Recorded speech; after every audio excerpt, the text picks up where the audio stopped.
Hey guys, Prangell Gaming here, and today I'm going to be doing a bit of a different video. For once it's not football.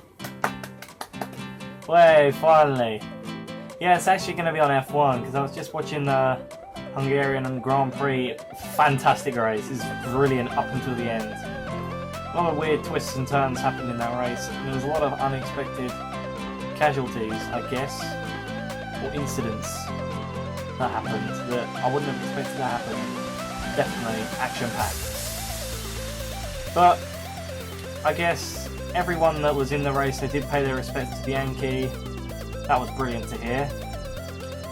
Now, when I watched the race, I didn't think Hamilton actually stood a chance towards the end because it was so unlucky for him. The problem that he had. He was in 13th. And just as I was watching the race, it was brilliant to see. I know it's not good to see a racer drive into another racer, but Daniel Ricciardo went into the back of Rosberg. And I just couldn't help but laugh, because I knew that it meant that Hamilton was actually going to get some more points. As he's my favourite racer, it was brilliant to see him get more points and retain his overall lead. So I'm just going to be going through the people and where they stood in the race. So first I go through the people that didn't finish. That was Hulkenberg and Perez, both for Force India. It wasn't a very good race for Force India. Hulkenberg, that was very unlucky, his accident, I guess, because what happened... Well, I don't know exactly what happened because I'm not fantastic with knowing everything with cars. I know that he had to retire, but he just drove straight into the barrier, and it wasn't his fault. The car stopped working, and it was lucky that he was okay, to be fair, because it was quite a bit of an impact. Perez, I don't think I saw quite what happened, but I think someone went into him. Raikkonen, his car was stop starting, and then towards the end it just wasn't working. Raikkonen's a fantastic racer. He's always shown glimpses of what he used to be like, but every time he does show them glimpses, his car doesn't work, and he always has that problem. Over the last couple of years I've been watching him, it's been a consistent thing with Kimi Raikkonen. And it's a shame because he's very talented. Then there's a racer that I don't know, Carlos Sainz. He had to retire as well. And then we go up into the racers that actually didn't retire. We have Will Stevens of Marissa, haven't heard of him.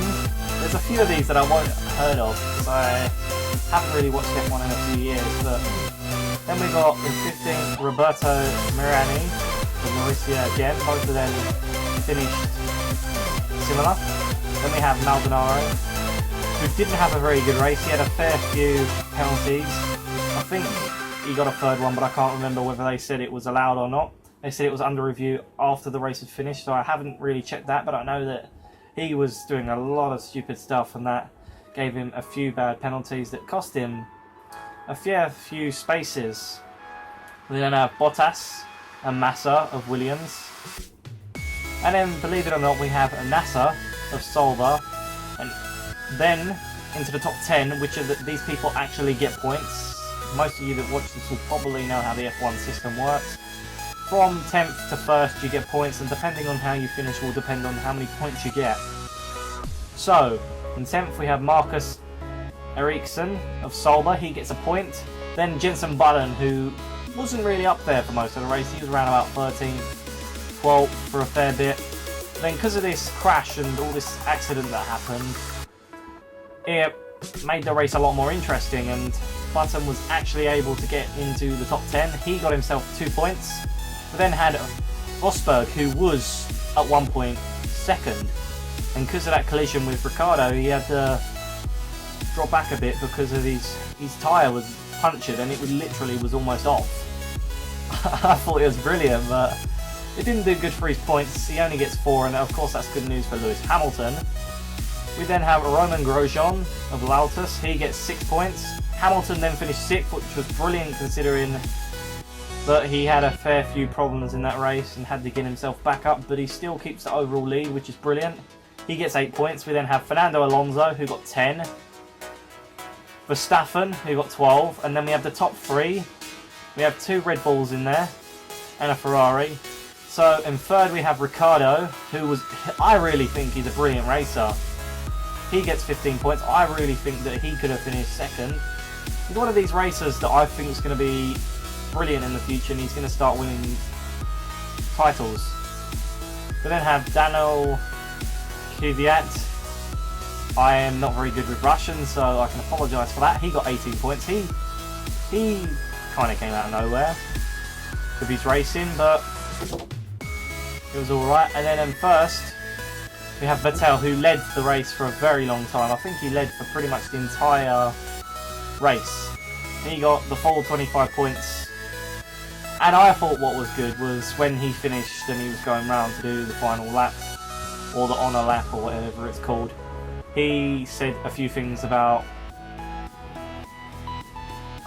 Bianchi. It was good to know that everyone still cares, and of course they will do anyway, but it's good that everyone's paying tribute to him, even after the races are finished. And I'm pretty sure, I can't remember reading or not, but wasn't Bianchi meant to be part of Ferrari in the future, maybe? I can't remember, but yeah, it's brilliant to know that he's still thought of. He was a great racer, but of course there's still a lot of racers that could follow and win a lot more titles. Now I hope Hamilton does win it overall, because I like Hamilton more than most. My second favourite would probably be Daniel Ricciardo. And third, I'm not sure, I would say Kimi Räikkönen's my third favourite. Anyway guys, I hope you have enjoyed this video. Like, comment, subscribe, and I'll see you guys in the next video. Goodbye.